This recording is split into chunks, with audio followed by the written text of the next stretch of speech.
Hello dears, अस्सलाम वालेकुम। तो आज आपका दोबारा भाई एक टेक्निकल एनालिसिस के साथ आपके सामने हाजिर है। अगर डाटा पोर्टल देखा जाए तो आज हमारे पास तारीख है 27 अक्टूबर 2023।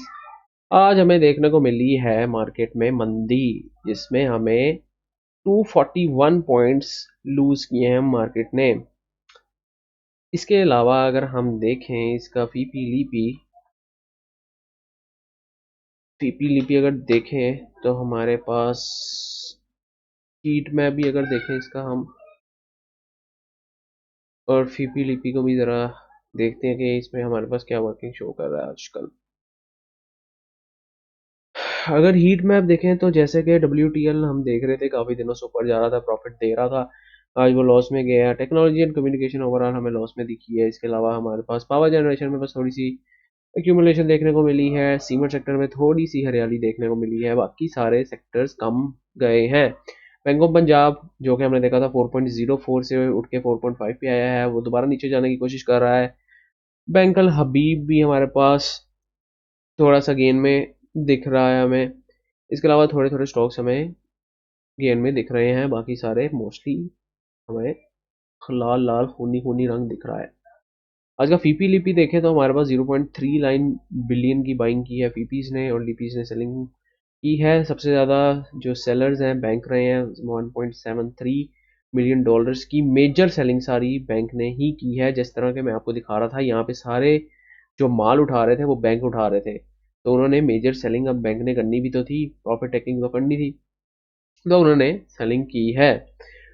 अगर ब्रोकर्स को देखे जाए, ब्रोकर प्रोप्राइटरी ट्रेडिंग को देखे जाए तो 0.3 डॉलर का माल उठाया, 0.3 डॉलर का माल इंडिविजुअल्स ने भी उठाया, 0.3 का माल इंश्योरेंस कंपनी ने भी उठाया है। म्यूचुअल फंड्स भी सेलिंग पे रहे हैं 0.68 मिलियन डॉलर्स की सेलिंग के साथ, और अदर ऑर्गेनाइजेशन ने भी 1.08 मिलियन डॉलर का माल उठाया है। फॉरेन इंडिविजुअल्स ने पार्टिसिपेट ही नहीं किया, तो ओवरऑल हमें ज़्यादा सेल करते हुए बैंक दिखे हैं। अगर सीमेंट सेक्टर में देखा जाए तो हमारे पास सबसे ज़्यादा माल उठाया है पीपीज ने, इसके अलावा और कंपनीज ने भी उठाया है। इसके अलावा बाकी हमें हल्की सी सेलिंग देखने को मिली है। कमर्शियल बैंक्स एज यूजर, जैसे कि मैं पिछले अपनी वीडियोस में बता रहा था कि बैंक्स ऑलरेडी बैंक्स में इन्वेस्ट कर रहे हैं, और बैंक्स अपने में ही इन्वेस्ट कर रहे हैं। इसके अलावा अब जाहिर सी बात है उन्होंने प्रॉफिट टेकिंग भी करनी थी, जितना इन्वेस्ट किया था उतनी प्रॉफिट टेकिंग भी करनी है, तो जाहिर सी बात है अब ये हमें मंदी देखने को इसमें मिली है। और 0.54 मिलियन डॉलर्स का माल कंपनीज ने बैंक में उठाया है। फर्टिलाइजर सेक्टर को देखें तो इतनी कोई हमें खास हलचल देखने को नहीं मिली, कंपनीज ने बस थोड़ी सी बाइंग डाली है फर्टिलाइजर सेक्टर में। फूड में भी हमें सिर्फ ब्रोकर्स एंड प्रोप्राइटरी ट्रेडिंग ने उठाया है। Oil and gas exploration companies में भी हमें ज़्यादा यहाँ पे सेलिंग देखने को मिली है म्यूचुअल फंड्स की तरफ से, और इंडिविजुअल्स ने बाइंग डाली है। Oil and gas marketing companies में भी एज यूजुअल इतनी हमें मूवमेंट देखने को नहीं मिली। ओबियसली थोड़े से माल उठाया म्यूचुअल फंड ने, थोड़ा सा माल उठाया पीपीज ने, और माल बेचा है इंडिविजुअल्स ने। पावर सेक्टर में भी हमारे पास 0.23 मिलियन डॉलर्स की बाइंग के साथ कंपनीज रही है, और सेलिंग हमारे पास बैंक्स ने डाली है। टेक्नोलॉजी में एज यूजुअल ब्रोकर्स हमारे पास एक्टिव रहे हैं, फिर इंडिविजुअल्स थोड़ा सा एक्टिव रहे हैं, लेकिन कंपनीज ने दबा के सेलिंग डाली है। इसके अलावा बाकी सेक्टर्स भी हम देख सकते हैं। तो आज के टेक्निकल एनालिसिस में हम आपके सामने हाजिर हैं बिल्कुल नई फ्रेश वर्किंग के साथ, फ्रेश मैप के साथ, फ्रेश हमारे पास वर्किंग है। तो जैसे कि मैंने आप लोगों को बताया था, ये हमारे पास एक पोटेंशियल रेजिस्टेंस जोन आ रहा है। हमने देखा था इसको कि हमें इन अ लॉन्ग रन हमें 2017 में ये एक रेजिस्टेंस जोन स्ट्रॉन्ग तौर पे काम किया था, जिससे मार्केट नीचे द्रम गिरी थी। वही जोन हमारे पास आज भी रेजिस्टेंस का काम कर रहा है। तो आप लोग देखें कि टेक्निकल एनालिसिस कितना काम करता है, ट्रेडिंग के पर्सपेक्टिव से भी और इन्वेस्टिंग के पर्सपेक्टिव से भी आपको टेक्निकल एनालिसिस आना चाहिए। अगर आप वीडियोस देख रहे हैं तो आप पूरी देखा करें, ताकि आपको पता चले हम किस तरह काम कर रहे हैं। यहाँ पे मैंने आपको बताया था हमारे पास एक शूटिंग स्टार पैटर्न दिखने को मिला है, उसके बाद हमारे पास दो रेड कैंडल्स बनी है, और आज हमने देखा है कि हमें शूटिंग स्टार पैटर्न की जो लो है उसको इसने ब्रेक किया है। तो हो सकता है प्रोबेबली हमें नीचे डाउन ट्रेंड थोड़ा देखने को मिले। अगर उसने ऊपर जाना हुआ तो इस ट्रेंड लाइन से थोड़ी सी हमें सपोर्ट देखने को मिल सकती है। इसके अलावा हमारे पास एक सपोर्ट यहाँ पे देखने को मिल रही है, मतलब इस रीजन में हमें सपोर्ट देखने को मिल रही है यहाँ से और ये ट्रेंड लाइन से। सही हो गया। अगर हम इसको मैंने आपको पहले भी बताया था कि हमारे पास 51,500 तक का हमारे पास होना चाहिए टारगेट, क्योंकि वो हमारे पास एक पोटेंशियल रेजिस्टेंस जोन है 2017 में हमारे पास।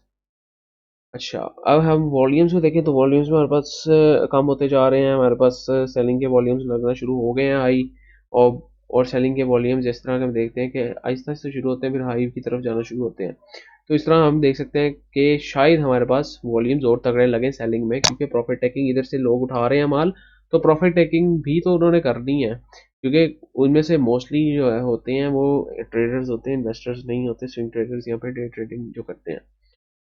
अगर ओवरऑल हम देखें स्कोप, तो ये हमारे पास एक पूरा अपवर्ड ट्रेंड ही चल रहा है, और अगर इसको ये अपवर्ड ट्रेंड मेंटेन करना है तो हमें यहाँ पे थोड़ी सी हमें रिट्रेसमेंट देखने को मिलेगी, या थोड़ी सी हमें करेक्शन देखने को मिल सकती है, और फिर हो सकता है ये मार्केट ऊपर की तरफ एक मूव चलाए। लेकिन अगर मार्केट ने नीचे जाना होगा, क्योंकि मार्केट एक ऊंट की तरह है, मैं हमेशा आपको कहता हूँ किसी भी कर्व पर बैठ सकती है, तो वो नीचे भी जा सकती है, इसमें कोई शक व शुबा नहीं है। इसके अलावा हमने वॉल्यूम्स को देख लिया, हम आरएसआई को देखें तो जैसे कि मैंने आपको बताया था ये एक एम शेप बनाना चाह रहा है। पिछली वीडियोस में मैंने आपको, अगर आपने देखी हो तो मैंने बताया था कि एक एम शेप की फॉर्मेशन दे रहा है, जब एम शेप बनती है तो आरएसआई नीचे की तरफ मूव करता है, जिस तरह के हमारे पास यहाँ पे एम शेप बनी, यहाँ पे एम शेप बनी, यहाँ पे एम शेप बनी, तो आरएसआई ने नीचे की तरफ मूव किया। इसके अलावा हमारे पास लॉन्ग रन में आरएसआई का ये पोटेंशियल रेजिस्टेंस जोन रहा है हमारे पास, तो ये भी मैंने आपको पिछली वीडियोस में बताया था।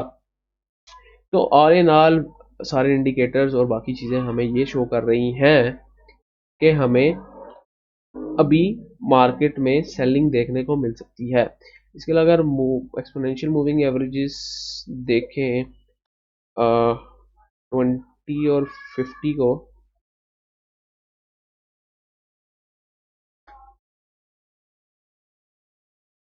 तो हमें यहाँ पे क्या देखने को मिलता है वो भी देख लेते हैं। एक्सपोनेंशियल मूविंग एवरेजेस भी हमें कोई इतना कुछ खास इंडिकेट नहीं कर रही जिस तरह उन्होंने यहाँ पे इंडिकेट किया था, लेकिन हो सकता है यहाँ पे हमें पोटेंशियल सेलिंग देखने को मिले, और अगर मार्केट को ऊपर जाना है तो जाहिर सी बात है थोड़ी सी उसको रिकवरी दिखानी पड़ेगी, उसको थोड़ा सा यहाँ पे एक्यूमुलेशन या साइडवेज जाना पड़ेगा, और फिर यहाँ से एक ब्रेकआउट देगी मार्केट, तो हम उसको एक एक्चुअल ब्रेकआउट समझेंगे rather than a fake out. तो ये था आपका आज का टेक्निकल एनालिसिस। अगर आपको वीडियोस पसंद आ रही हैं तो आप लाइक करें, शेयर करें, सब्सक्राइब करें, तो इंशाल्लाह मैं रेगुलर बनाने की कोशिश करूँगा। कुछ मसरूफियत की वजह से कुछ कभी कभी रेगुलर नहीं बना सकता, लेकिन इंशाल्लाह कोशिश करूँगा। ऑल इन ऑल इसमें आपका ही फ़ायदा है। कमेंट्स करें अगर आप चाहते हैं मैं फंडामेंटल एनालिसिस भी करूँ, आपको बताऊँ फंडामेंटल एनालिसिस कैसे करते हैं कंपनीज़ का, तो आप मुझे बताएं कमेंट्स में। और अगर आप चाहते हैं कि मैं आपकी फेवरेट स्क्रिप्ट्स में अपना टेक्निकल एनालिसिस लाऊं, तो आप तब भी मुझे नीचे स्क्रिप्ट का नाम बता सकते हैं, इंशाल्लाह मैं उस पर वर्किंग करूँगा। तो नेक्स्ट टाइम के लिए अपने भाई को इजाज़त दीजिए। अपना भला करें, सबका भला करें, पाकिस्तान का भला करें। अल्लाह हाफिज़।